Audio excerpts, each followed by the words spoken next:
Hey, I know it's Technical Tuesday when you're seeing this video clip, but for me, it is Slow Stitch Saturday.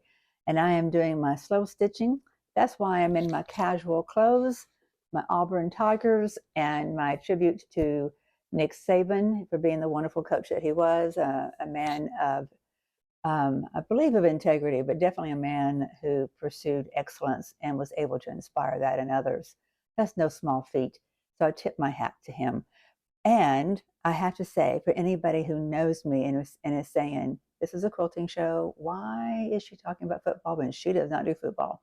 Well, everybody knows I don't do football. But this shirt is comfy and it used to belong to my stepson, so it's important to me. But I respect the fact that football matters to others. So, I want to make sure I explain why I'm wearing my Auburn and why I'm wearing my Alabama at the same time. Don't want to offend anybody. I do like Auburn because of it has a architectural department that I respect. It has an industrial design department that I respect, and it has the veterinarian school that is well respected. So I like that about Auburn. I've been to the campus at Auburn a couple of times and I liked it. Other than that, that's as far as it goes.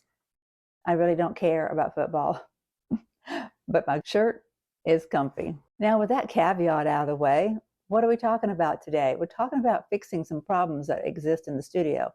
I've told you before, this studio has one major issue for me. Well, it's got more than one, but one thing I'm fixing today, and it's going to fix it like that and without spending hardly any money.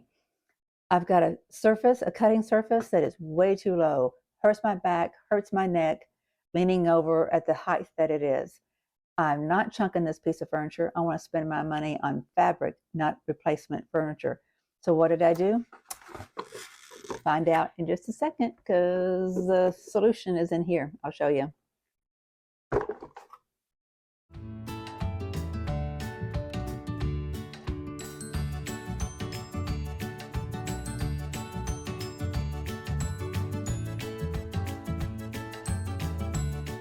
Well, that wasn't quite as easy as I thought it was going to be.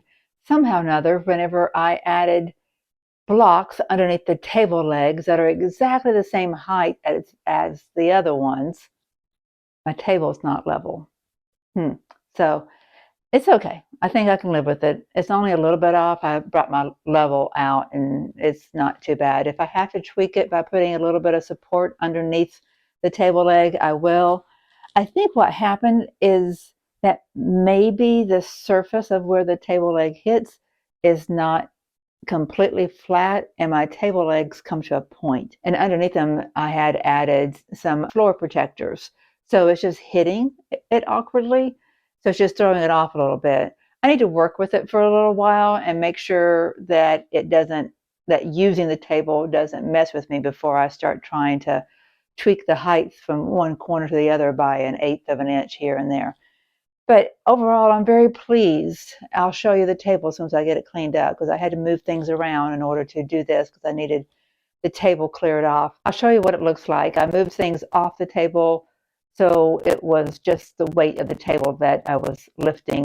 And I inched it up, put a little bit of height underneath one corner and another little bit of height underneath the next corner and kind of did that so that I was never lifting the entire table weight and I was never lifting the entire quarter of the table weight with very high at all. It just, a little bit.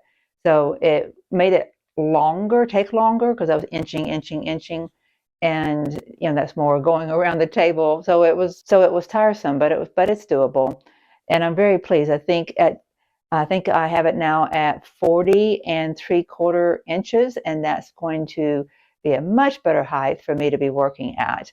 There's no more tweaking my lumbar to lean over and no more dangling my head over in order to cut. I still have to do some of that, of course, because I can't look down. My skull is fused down to here.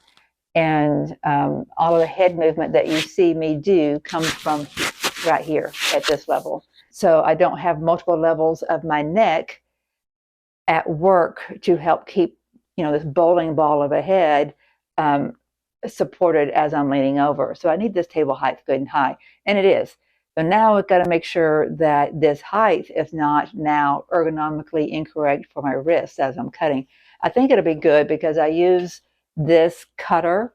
Looking at it, on this table, I think it'll be fine. It'll be more of a pushing directly in front of me instead of pushing down and out, which is a lot of this kind of motion up here. Very pleased. I'll show you the table as soon as I get it cleaned up because I had to move things around in order to do this because I needed the table cleared off. I know I'm not the only person out there with issues to work around. Whether it's bad joints or whatever it is, we're all trying to preserve our joints when we're doing repetitive activities that are involved in a craft like quilting. So I was hoping this video might be helpful for somebody. I know I'm going to be glad for it because every time I lean over to cut something, I'm not going to be at risk of putting myself on an operating table again. Well, that's it for this Tuesday video, and thank you very much for spending some time with me. I'm looking forward to talking next time. I believe the topic is about natural dyeing. I've joined a class, an online class, a workshop, and I'm a little intimidated about participating in that, but I also want to participate in it, and I want to share with you what that process is.